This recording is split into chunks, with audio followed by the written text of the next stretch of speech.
Good evening सर्वांना. आजचं session सुरू करूया आपण. जे आपण मागचे जे काही आपले रेग्युलर मागे सेशन चालू आहेत, तर त्याच पूर्ण वेळेमधलं पुढे पुढे आपण आता चाललो आहोत आणि त्यामधल्या ज्या काही मध्ये मध्ये आलेल्या महत्त्वाच्या लढाया होत्या त्या आपण आता कव्हर करत आहोत. मागच्या सेशनमध्ये आपण शाहिस्तेखानाचं आक्रमण स्वराज्यावर आणि मग त्याची पहिली जी मोहीम होती, चाकणचा जो संग्रामदुर्ग आहे तिथली, त्याबद्दल आपण आपल्या मागच्या सेशनमध्ये पाहिलं होतं. आजच्या आपल्या सेशनमध्ये शाहिस्तेखानानेच जेव्हा त्याने संग्रामदुर्गाला त्याला तो जिंकला जरी असला संग्रामदुर्ग त्याने, परंतु मानसिकरित्या पाहायला गेलं तर मुघल सैन्याला तो मोठा शॉक होता.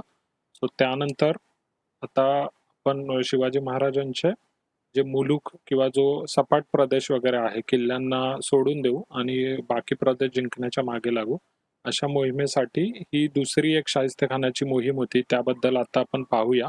उंबरखिंड जास्त म्हणजे संग्रामदुर्गापेक्षाही कमी ऐकिवात असलेली अशी ही उंबरखिंडीची लढाई आहे. खूप कमी ठिकाणी याचा उल्लेख आपल्याला आढळतो. सो याबद्दल जी काही थोडीफार माहिती अवेलेबल होती ती माहिती मी या सेशनमध्ये टाकलेली आहे. सेशन आजचं जास्त मोठं नसेल, छोटंच असेल. सो आपण सुरुवात करूया. बॅकग्राऊंडला जसं मी आत्ताच सांगितलं त्याप्रमाणे संग्रामदुर्गाच्या लढाईचा खोल परिणाम हा शाहिस्तेखान आणि त्याच्यासोबतचे जे सेनानी होते मुघल त्यांच्यावर झाला होता.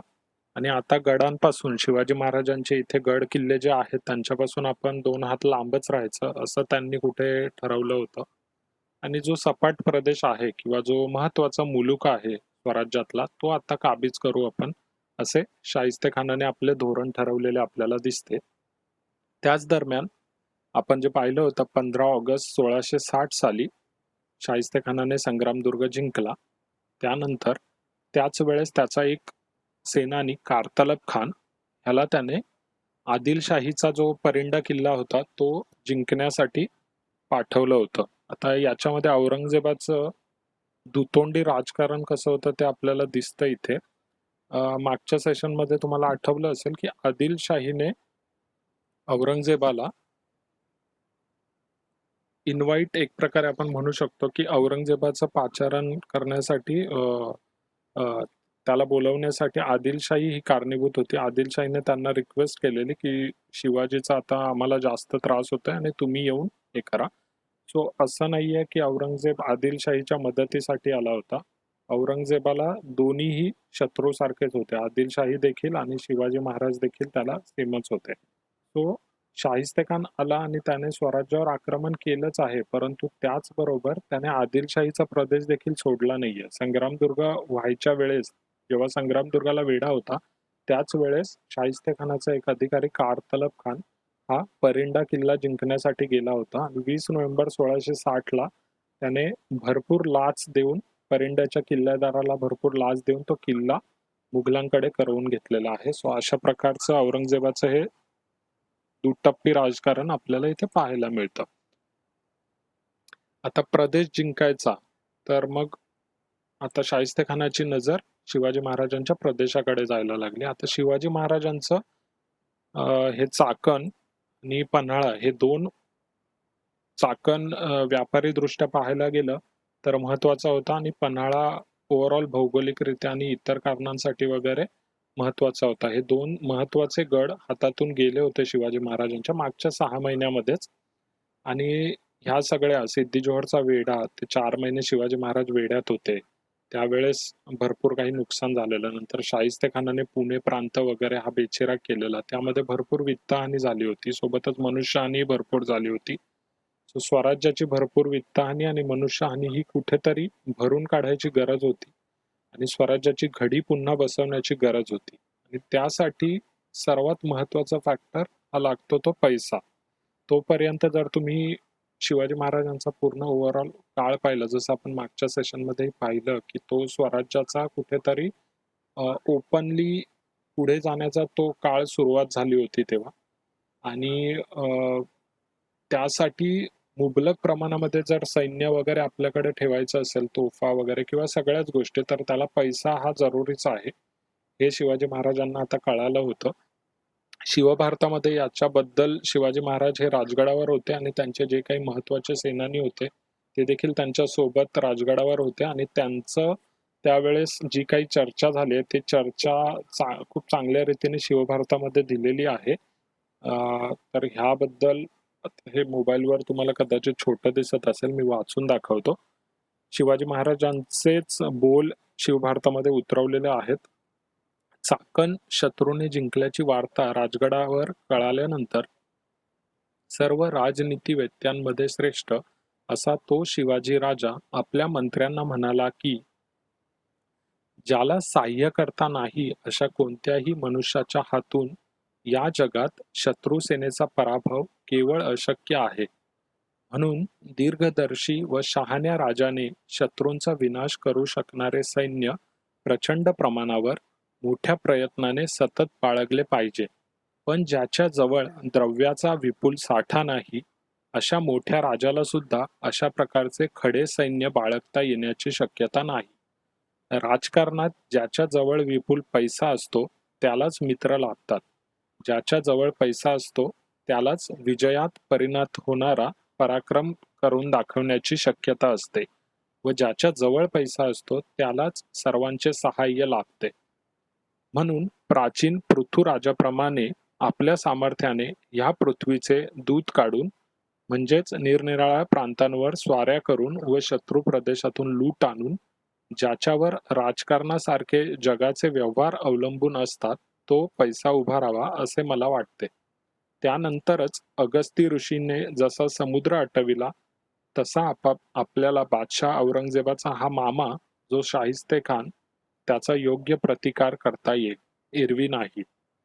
आता शिवभारत हे शिवकालीन डॉक्युमेंट असल्यामुळे शिवाजी महाराजांच्या हयात असल्यामुळे यामध्ये जे काही विवरण दिलं आहे ते बऱ्यापैकी शिवाजी महाराजांनी त्या मसलतींच्या वेळेस बोललेले जे काही त्यांचं मत होतं ते इथे उतरवलेलं आपल्याला दिसतं.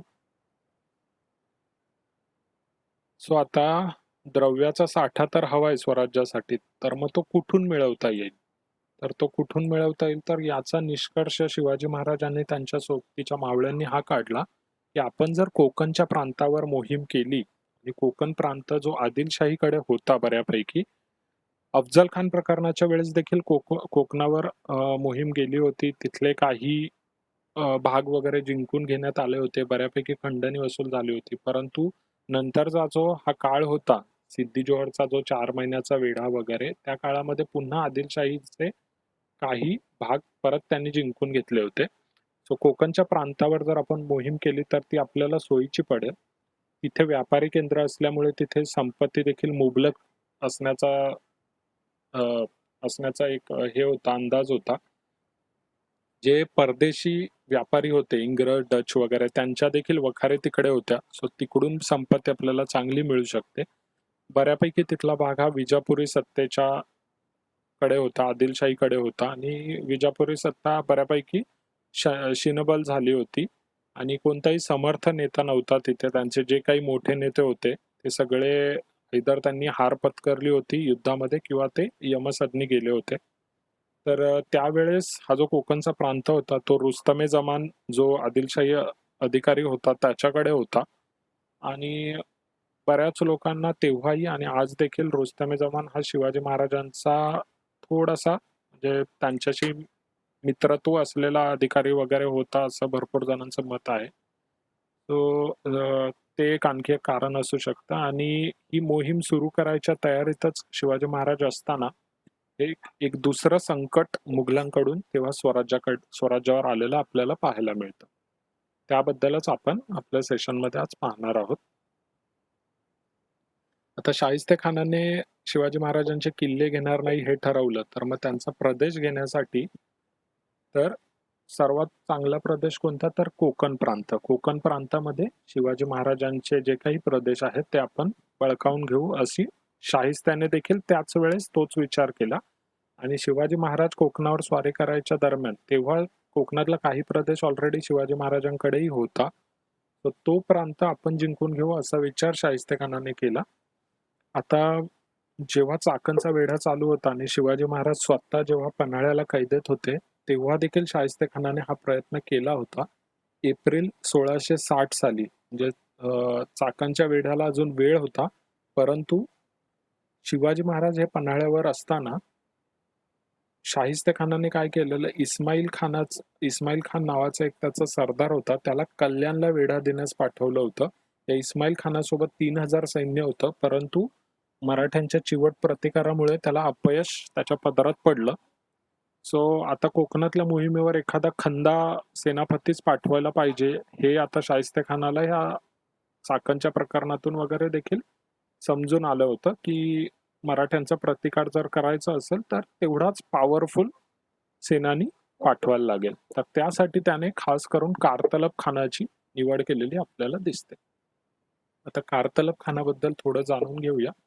कारतलब खान हा उझबेगी वंशाचा अनुभवी सरदार होता आणि 1657 साली म्हणजे जेव्हा औरंगजेब आणि शहाजहान हे आणि त्याची भावंड औरंगजेबाची भावंड यांच्यामध्ये जे दिल्लीच्या तख्तासाठी जे गृहयुद्ध चालू होतं, त्यामध्ये हा कारतलब खान औरंगजेबाच्या बाजूने होता आणि दारा शिकोहच्या वतीने 1657 सालीच दारा शिकोहच्या वतीने चालून आलेलं जसवंत सिंग त्यांच्यामध्ये आणि औरंगजेबामध्ये जे युद्ध झालं त्यामध्ये ह्या कारतलब खानाने भरपूर मोठा पराक्रम दाखवला होता. तो सगळं पाहून औरंगजेबाने त्याला 4000 सरदार केलं होतं आणि जे आपण मगाशी पाहिलं की परिंडा किल्ला जो जिंकून घेतला, परिंडा किल्ला ज्यांनी कोणी पाहिला असेल प्रचंड मोठा किल्ला आहे आणि तो किल्ला जिंकून घेतल्यामुळे आधीच त्याचा अहंकार जो होता तो फुलला होता, कारण त्यासाठी त्याला शाहिस्तेखानाकडून आणि औरंगजेबाकडून एक प्रकारचं खूप चांगलं अप्रिशिएशन मिळालं होतं की एवढ्या लवकर तू किल्ला वगैरे जिंकून घेतलास. तर तो ऑलरेडी त्या गुरमीमध्येच होता आणि शिवाजी महाराजांची ही कोकणची मोहीम ही शाहिस्तेखानाने त्याला देण्याचं जेव्हा सोपवलं, त्याच्यावर ही कामगिरी सोपवली, तेव्हा तो आपल्या अहंकारातच हे म्हटला की फक्त कोकणचे काही भाग काय, मी तर पूर्ण तो जो पट्टा आहे कल्याण भिवंडी पासून एकदम खालपर्यंत हा सगळा मी शिवाजीकडून जिंकून घेऊ शकतो, असा अहंकारामध्ये तो बोलून गेला. त्याच्यासोबत शाहिस्तेखानाने कश्यप आणि चौहान हे काही राजपुती सैन्य जे मुघलांकडे होतं त्यांना पाठवलं. मुघली सैन्याची एक मोठी तुकडी होती. अमरसिंह मित्रसेन, सर्जेराव गाढे, जसवंतराव कोकाटे, जाधवराव हे काही मराठी सरदार आणि रायबागीन ही स्त्री सरदार होती. यांच्याबद्दल देखील खूप माहिती म्हणजे खूप इंटरेस्टिंग माहिती इतिहासात अवेलेबल आहे. थोडीशी माहिती आपण पुढच्या एका स्लाइडवर डिस्कस करूया. या स्त्री सरदार ज्या खूप कमी त्या इतिहासामध्ये पाहायला मिळतात. सो अशा या स्त्री सरदार देखील शाहिस्तेखानाच्या पदरामध्ये होत्या आणि त्यांना सर्वांना इकडे शाहिस्तेखानाने या कोकणाच्या मोहिमेवर कारतलब खानासोबत पाठवलेलं आपल्याला दिसतं. सो त्यांचा मानस काय होता? मानस हा होता की कल्याण, भिवंडी, चौल, पनवेल, नागोठणे हे सर्व प्रदेश हस्तगत करायचे. हा कारतलब खानाचा मूळ मानस होता आणि जर गरज पडली तर शाहिस्ता खान देखील पुण्यावरून इकडे मदतीला येणार होता. पुण्याला छावणी पडलेली होती, हे बॅकग्राऊंडला लक्षात ठेवा शाहिस्ता खानाची. तिकडून हे सगळे अधिकारी आता कोकणाकडे येणार आहेत घाटवाटा उतरून. आता सोबत त्यांच्या जसा मुघली सरंजाम असायचा, त्यांचे जनानखाने, त्यांचा तो पूर्ण स्टाफ वगैरे, बाजार बुनगे आणि सोबतच अवजड तोफा, घोडे, बैल, छोट्या तोफा, हत्ती, काही बंदुका, डेरे आणि भरपूर सारा खजिना, असा सगळा पूर्ण लवाजमा मुघलांचा तो प्रचंड लवाजमा पुण्यावरून कोकणाच्या या स्वारीसाठी निघालेला आहे. आता रायबागीन किंवा रायबाघन बद्दल बघूया. रायबाघन या शब्दाचा अर्थ पाहायला गेला तर रॉयल टायग्रेस म्हणतात, म्हणजे किंवा रॉयल बाघीन म्हणजे वाघ. तर तिला ही पदवी जी आहे रायबाघन, ही पदवी खुद्द औरंगजेबाने दिली होती. सो वऱ्हाडमध्ये माहूरगड वगैरे सगळ्यांना माहित असेल, रेणुका देवींचा वगैरे माहूरगड वगैरे प्रसिद्ध आहे. तर तो जो माहूरचा प्रांत होता, तिथली जी सरदेशमुखी होती ती उदाराम देशमुख वगैरे ह्या घराण्याकडे होती. ब्राह्मीण घराणं होतं तिकडचं आणि त्यांच्याकडे ही देशमुखी होती. आणि याची सुरुवात जर पाहायला गेलं तर औरंगजेबाचे जे आजोबा आहेत त्यांच्यापासून, म्हणजे जहांगीर झालं, जहांगीर नंतर शहाजहान वगैरे झालं आणि नंतर औरंगजेब. तर तेव्हापासून हे उदाराम देशमुख त्यांच्याकडे ही तिथली देशमुखी वगैरे होती. आणि उदाराम देशमुख देखील निजामशाहीमध्ये होते आधी. मलिक अंबर जेव्हा निजामशाही पाहत होता, हे आपण शिवाजी महाराजांचा जन्म होण्याच्या पूर्वीचं पाहत आहोत. आणि त्यांच्यासोबत लखुजी जाधव जे श्री जिजामाता आहेत त्यांचे वडील. तर लखुजी जाधव आणि उदाराम देशमुख हे एकत्र निजामशाहीमध्ये होते आणि नंतर निजामशाही सोडून ते एकत्रपणे शहाजहानला म्हणजे मुघलांना जाऊन मिळाले होते. आणि नंतर त्यांनी पूर्ण वेळ मुघलांचीच सेवा करण्यामध्ये आपलं पूर्ण आयुष्य घालवलेलं आपल्याला दिसतं. सो लखुजी जाधव जे होते ते आणि हे उदाराम देशमुख यांची खूप चांगली मैत्री होती. आता या उदाराम देशमुखांचा, आणि उदाराम ही त्यांना औरंगजेबाने दिलेल्या किताब आहे किंवा सनद आहे असं पण म्हणू शकतो. उदाराम हा किताब होता. सो त्यांचा मुलगा जगजीवन राव होता आणि त्यांची पत्नी सावित्रीबाई होती, सावित्रीबाई देशमुख. आता जेव्हा हे 1657 1658चा जो काळ आला होता, जेव्हा औरंगजेबाचं आपल्या वडिलांशी युद्ध चालू होतं आणि भावंडांशी, त्यावेळेस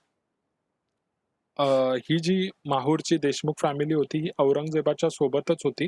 आणखी एक सांगायचं झालं तर औरंगजेब जेव्हा लहान होता तेव्हा शहाजहान आणि त्याच्या वडिलांचं म्हणजे जहांगीर आणि शहाजहान यांचं जेव्हा सत्तेवरून वाद झाले होते तेव्हा शहाजहान पूर्ण फॅमिली सकट ह्या माहूरच्या देशमुखांच्या घरी राहिला होता आणि जवळपास औरंगजेब 1 महिनाभर लहान असताना इथे यांच्याकडे राहिला होता. सो औरंगजेबाचा या पूर्ण फॅमिलीवर खूप चांगला विश्वास होता या देशमुखांवर आणि प्रचंड श्रीमंत काहीतरी त्यावेळेस त्यांच्याकडे 2 कोटी काहीतरी तेव्हाच्या चलनामधले एवढी त्यांना एवढा त्यांचा एरिया होता. त्यांचं उत्पन्न तेवढं 2 कोटीच्या सुमारास जायचं वार्षिक उत्पन्न. एवढं प्रचंड श्रीमंत असं हे परिवार होतं. तो हा जो जगजीवन राव होता, तो आग्र्याजवळ जी औरंगजेबासोबत तो होता आणि दारा शिकोह सोबतच्या लढाईमध्ये हा मृत्युमुखी पडला 1658 साली. त्यानंतर झालं काय, हे जे देशमुख होते, उदाराम देशमुख आणि माहूर प्रांत पूर्ण तिथे राजपूत होते. काही राजपूत त्यांच्या अंडर कामाला होते. तर आता त्यांचा राजा मृत्युमुखी पडल्यामुळे त्या तिथल्या राजपुतांनी बंड पुकारलं आणि बंड पुकारल्यावर ह्या पूर्ण, कारण हा जगजीवन राव जो होता त्याचा जो मुलगा होता तो खूप छोटा होता त्यावेळेस आणि फक्त त्याची विधवा पत्नी सावित्रीबाई ही उरलेली होती. तर त्यांनी बंड पुकारला आणि बंड पुकारल्यानंतर त्या बंड पुकारल्यानंतर आता लढायला कोण उभं राहणार? तर त्यावेळेस ह्या ज्या सावित्रीबाई देशमुख होत्या, त्या स्वतः लढाईसाठी उभ्या राहिल्या. त्यांनी आपल्या जो राज्याचा जो झेंडाकाठी वगैरे जिथे झेंडा लावत असत, तिथे आपली चोळी लावली तिथे त्यांनी. आणि जे त्यांच्या राज्यामधले जे काही सेनानी वगैरे होते, त्यांना त्यांचा विश्वास वाढवण्यासाठी आपल्या ज्या बहिणी वगैरे आहेत, त्यांना वाचवण्यासाठी तुम्ही पुढे या वगैरे असं त्यांनी लोकांमध्ये हे आत्मविश्वास वाढवला आणि स्वतः त्या युद्धामध्ये उतरल्या. आणि ह्या राजपुतांसोबत झालेल्या युद्धांमध्ये त्यांनी प्रचंड पराक्रम दाखवला आणि त्या पराक्रमाचंच ऐकून औरंगजेबाने त्यांना खास पंडिता आणि रायबागन म्हणजे वाघिणीचा किताब दिला होता. सो अशी ही शूर रायबागीन सरदार ही देखील त्या काडतालब खानाच्या सैन्यामध्ये होती. यांचं आणखी एक सांगायचं झालं तर यांना सह्याद्रीची पूर्ण माहिती होती. म्हणजे सह्याद्री कशी आहे, तिथला प्रांत कसा आहे, जंगल वाटक वगैरे कशा असतात तिथे याचा त्यांना माहिती होती. आता कारतलब हा जो होता, हा आता पुण्याला होता. पुण्यावरून तो चिंचवड, मग तळेगाव, वडगाव, मळवली जे लोणावळ्याच्या जवळ आहे, ते करून तिकडून बोरघाट. बोरघाट म्हणजे आजचा आपला मुंबई-पुणे जो जुना हायवे आहे त्यालाच बोरघाट असं म्हणतात.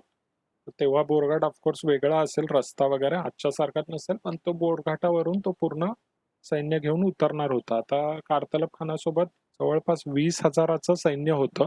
ही लक्षात घेण्यासारखी गोष्ट आहे. सो एवढ्या मोठ्या सैन्याला घेऊन ह्या मार्गाने तो कोकणात उतरणार होता. तर शिवाजी महाराजांचं जे हेरखातं होतं, गुप्तचर जे होते, ते जागोजागी त्याची माहिती पूर्ण काढत होते आणि तो कसा कोणत्या रूटने येणार आहे हे याची माहिती शिवाजी महाराजांना मिळत होती. आता जर पाहिलं आपण तर बोरघाट जर म्हटलं तर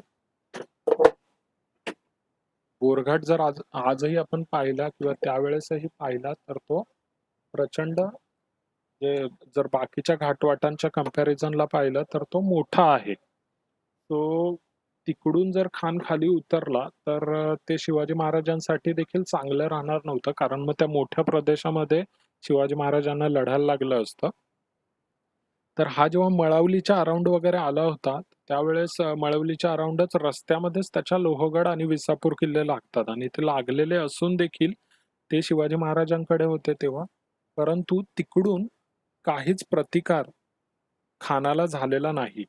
सो ही एक आश्चर्यकारक गोष्ट होती आणि ही कुठेतरी रायबागीन जी होती, तिला कुठेतरी हे समजू लागलं होतं, की शिवाजी महाराजांचा प्रांतामध्ये हे 2 भक्कम किल्ले आहेत. त्याच्यावर सेनानी, सैन्य वगैरे नक्कीच असणार आणि आपली सेना पूर्ण खालून जाते तरी वरून काहीच प्रतिकार होत नाहीये. तर शिवाजी महाराजांनी हे आधीच तिथल्या सैन्याला सांगून ठेवलं होतं, की खानाच्या सैन्याला बिलकुल काहीच विरोध करायचा नाही. त्याला पुढे येऊन द्यायचा. कारण शिवाजी महाराजांची दुसरी रणनीती बॅकग्राऊंडला चालू होती.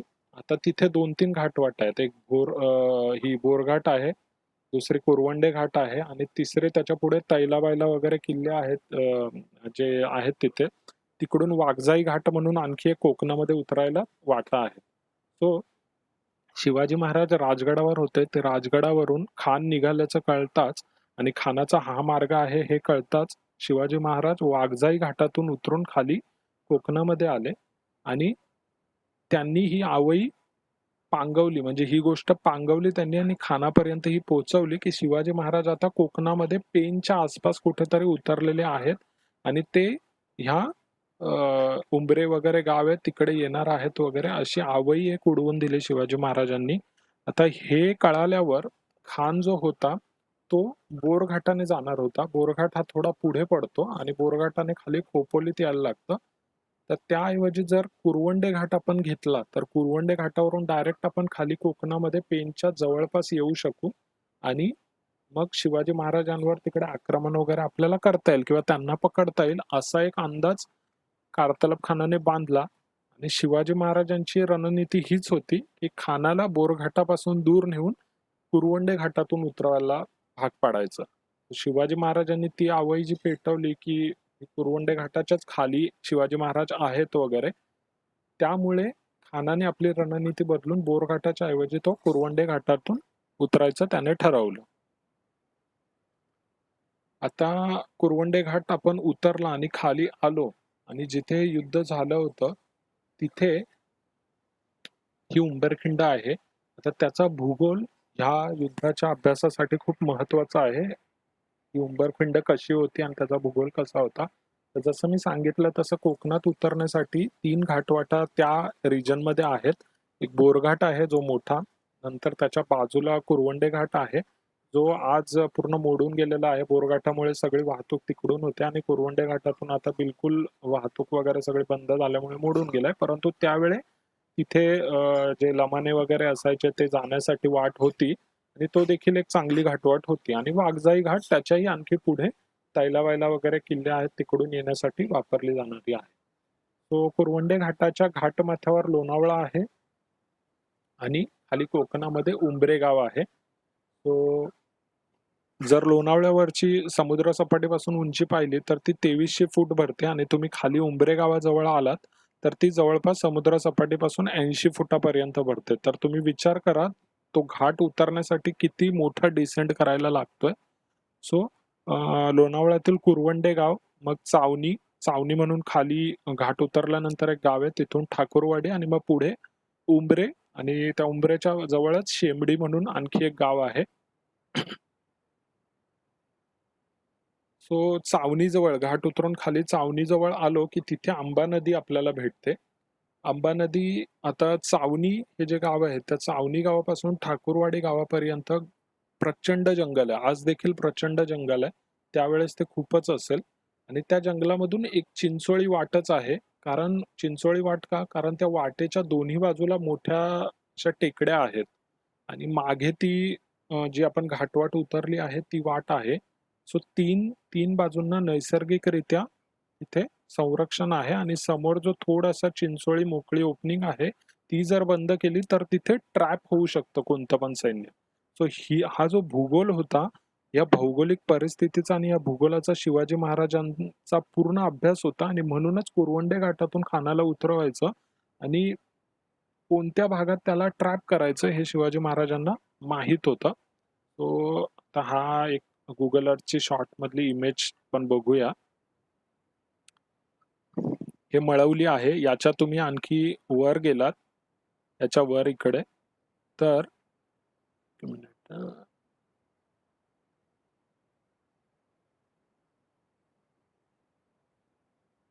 एक मिनिट. याच्या इकडे वर गेलात तर तिथे पुणे लागतं. पुण्यावरून तुम्ही असे आलात तिथे मळवली लागलं. ठीक आहे. इकडे विसापूर, लोहगड वगैरे सगळे किल्ले आपल्याला दिसतात. ठीक आहे. इथून खानाची सेना कंटिन्युअस येत होती, परंतु त्यांना काहीच इकडून ऑपोज वगैरे झाला नाही. सो ही डाऊटफुल गोष्ट होती. आणि हे झाल्यानंतर इकडे लोणावळ्यामध्ये आपण एंटर करतो. लोणावळ्यामध्ये आल्यावर इकडून हा बोरघाट आहे, जो आजचा रस्ता आहे मुंबई पुण्याचा. तो हा असा बोरघाट इकडे खोपोलीला उतरतो. खान इकडे आला. इकडे आल्यानंतर त्याला ही खबर देण्यात आली की शिवाजी महाराज इकडे छावणी करून आहेत. सो ॲज युज्युअल तो एवढ्या लांबून जाण्यापेक्षा त्याला कुरवंडे घाटाने जाणं सोपं वाटलं आणि कुरवंडे घाटाने तो खाली उतरलेला आपल्याला दिसतो. हे खाली उतरल्यानंतर इथे चावणी गाव आहे. तुम्ही इथली जॉग्राफी समजू शकता. हे पूर्ण घाटवाट आहे. इथे डायरेक्ट खाली आहे आणि चावणीवरून इकडे ही उंबरखिंड आहे जिथे युद्ध झालं होतं. आता तुम्ही इथे लक्ष देऊन पाहिलं तर इकडे ही टेकडी आहे. इथून आंबा नदी वाहते, ती अशी वळून इकडे जाते. ही दुसरी टेकडी आहे. ही मागे सह्याद्रीची पूर्ण रांग आहे. सो जर ह्या पोर्शन मध्ये जर कोणी आलं आणि त्याच्या इकडच्या आणि इकडच्या ओपनिंग जर बंद करण्यात आला तर कोणतंही सैन्य इथे ट्रॅप होऊ शकतं. हा भूगोल शिवाजी महाराजांना माहित होता. सो हा आणखी क्लोजअप आहे त्याचा. इथे तुम्ही बघू शकता नागफणी, जे लोणावळ्याला ड्यूक्स नोज म्हणून फेमस आहे. त्याच्यात तिथून बाजूनेच कुरवंडे घाट जातो. आता इथे तुम्ही हा टेरेन टोपोग्राफी बघा. हे आपण वर आहोत घाटमाथ्यावर आणि इथून खाली उतरून पूर्ण इकडे ही आंबा नदी आहे. ही अशी वळते आणि मग परत इथे काटकोनामध्ये वळते. सो इथे जर तुम्ही लक्ष देऊन पाहिलं, हा जो पूर्ण भाग आहे, हा पूर्ण भाग, ही पूर्ण सह्याद्रीची रांग. सो हा जो पोर्शन आहे पूर्ण तो ट्रॅप बनून जातो. इथे जर कोणत्या सैन्याला गाठलं, कारण हे दोन्ही टेकड्या आहेत, ह्याच्या वर जर आपण राहिलो आणि जर खाली या खड्ड्यामध्ये एखाद्या सैन्याला गाठलं तर इथून वरून त्यांच्यावर आक्रमण करण्यासाठी खूप इझी होईल आणि ह्यांना पळता येणार नाही. सो हे शिवाजी महाराजांनी कुठेतरी घेरलं होतं आणि बरोबर त्यांच्या रणनीतीनुसार हा खान जो आहे तो नेमका इकडूनच खाली उतरला. तो ही रणनीती शिवाजी महाराजांची इथे सक्सेसफुल झालेली आपल्याला दिसते. आता शिवाजी महाराजांनी सोबत काय केलं होतं, नेतोजी पालकर जे होते त्यांचं देखील या युद्धामध्ये भरपूर मोठं.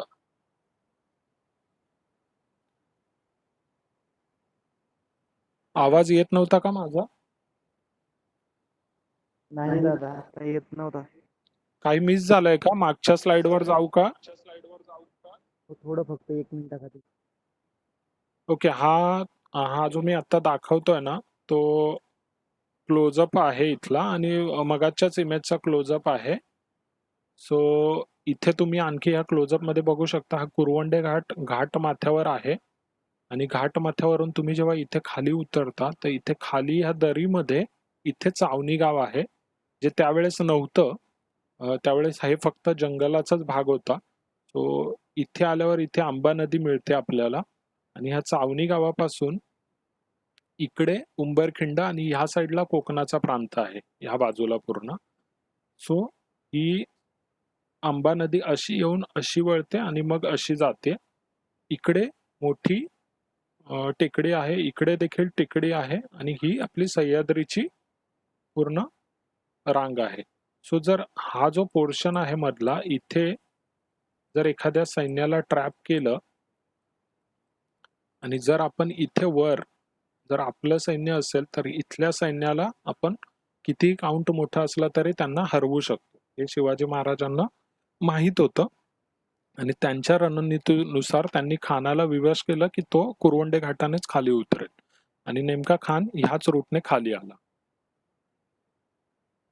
सोबत शिवाजी महाराजांच्या नेतोजी पालकर होते या लढाईमध्ये. नेतोजी पालकरांना शिवाजी महाराजांनी ही जी खानाची सेना होती ती जेव्हा खाली उतरत असेल तर त्यांचे जे काही पाणवठे वगैरे असतील त्या विहिरींची पाणवठ्यांची कोंडी किंवा मग त्या विहिरी वगैरे असतील त्या सगळ्या लपवून वगैरे ठेवायच्या, त्यांना पाणी नाही मिळलं पाहिजे, ही सगळी तजवीज शिवाजी महाराजांनी नेतोजी पालकरांना करायचा हुकूम दिला होता. आता फेब्रुवारीचा महिना होता. फेब्रुवारीच्या महिन्यामध्ये जर कोकणामध्ये तो जो परिसर आहे आंबा नदीचा वगैरे, तिथे पाणी नदीचं खूप कमी होऊन जातं फेब्रुवारी आल्या आल्या. ऊन असतं आणि पाणी ऑलरेडी कमी झालेलं असतं कोकणातल्या नद्यांचं. तो पाणी ऑलरेडी कमी होतं, ही देखील गोष्ट शिवाजी महाराजांना माहीत होती. आता फौज जी आहे शिवाजी महाराजांची ही खानाची, ही चालत चालत कशीबशी चावणी गावापर्यंत आलेली होती आणि आधीच तहानलेली फौज होती दुपारच्या उन्हाने आणि पूर्ण तो घाटवाट पूर्ण उतरून, कारण फक्त ते मोकळे नव्हते, त्यांच्या सोबत भरपूर सारा तोफखाना, जननखाना, सामान हे सगळं होतं. त्यामध्ये पाण्याची कमतरता आणि दुपारचं ऊन याच्यामुळे आधीच पूर्ण सैन्य जे होतं खानाचं ते गलितगात्र झालं होतं, थकलेलं होतं प्रचंड. तरी देखील खानाने सैन्याला पुढे जाण्याची आज्ञा दिली, का तर पुढे शिवाजी महाराजांची छावणी पडलेली आहे आणि आपल्याला लवकरात लवकर तिकडे जायचंय. आणि नेमकं खानाचं सैन्य उंबरखिंडीच्या गाभ्यामध्ये आलं, जो आपण पोर्शन डिस्कस केला तिथे. आता तिथे शिवाजी महाराज जे होते ते स्वतः ठाकूरवाडीच्या टेकडीवर, म्हणजे ती जी नळी आपण पाहिली पूर्ण नैसर्गिकरित्या बनलेली, त्याची जी एकमेव ओपनिंग आहे तिथे एक छोटी टेकडी आहे. त्या टेकडीवर शिवाजी महाराज स्वतः सैन्य घेऊन जातीने हजर होते. खानाचे जे 20,000चं सैन्य होतं त्याच्या मागे नेतोजी पालकर हे त्यांच्या तुकड्या घेऊन जंगलामध्ये लपून होते. सो शिवाजी महाराजांचं सैन्य पाहायला गेलं तर जे काही डॉक्युमेंट्स आहेत त्यामध्ये 2,000 ते 3,000 हा आकडा मिळतो. एवढं कमी सैन्य होतं. कारतलब खानाकडे 20,000चं सैन्य होतं. शिवाजी महाराजांनी आपल्या सैन्याच्या तुकड्या केल्या होत्या आणि त्या तुकड्यांना वेगळ्या वेगळ्या भागामध्ये जंगलामध्ये आधीच आदल्या दिवशीच लपून बसायला सांगितलेलं होतं. तो सैन्यामागून नेतोजी एक तुकडी घेऊन सैन्याच्या हे जे कारतलब खानाचं सैन्य होतं त्याच्या मागे जंगलामध्ये कोंडी करण्यासाठी हजर होते. आजूबाजूच्या जंगलांमध्ये मराठे आधीपासूनच दबा धरून बसले होते आणि मराठ्यांच्या सोबत काय होतं तर फक्त धनुष्यबाण, गोफण, भाले आणि भरपूर सारे दगडगोटे एवढं सगळं घेऊन. तुम्ही इमॅजिन करा, ज्या टेकड्या आपण पाहिल्या वरती त्या टेकड्यांवर आज देखील आपल्याला जंगल दिसतं. त्यावेळेस ते भरपूर जंगल असणार आणि त्या जंगलामध्ये मराठे ह्या सगळ्या तयारीसकट वरच्या भागामध्ये लपून बसलेले होते. तर खानाचं सैन्य, पूर्ण सैन्य माऱ्याच्या टप्प्यात येत नाही तोपर्यंत कुणीच काही हरकत करायची नाही, हे शिवाजी महाराजांनी सांगून ठेवलेलं होतं ऑलरेडी. सो ह्या प्रकारे शिवाजी महाराजांची ही तयारी होती. आता याच्या पुढे जाण्याच्या आधी आय थिंक 5 मिनिटांमध्ये सेशन आपलं संपेल, जी टाइम लिमिट आहे सिस्कोची. तर तुम्ही सगळे असेच राहा. मी सेशन एंड करतो आणि लगेच रिजॉइन करतो, म्हणजे तुम्ही जेवढे आहात ते परत रिजॉइन होऊ शकाल. सो आत्ता हा पहिला पार्ट आपला इथे आपण थांबूया आणि पुढच्या सेशनमध्ये पुढचा पोर्शन लगेच कंटिन्यू करूया. कुणीही जाऊ नका, इथेच थांबा.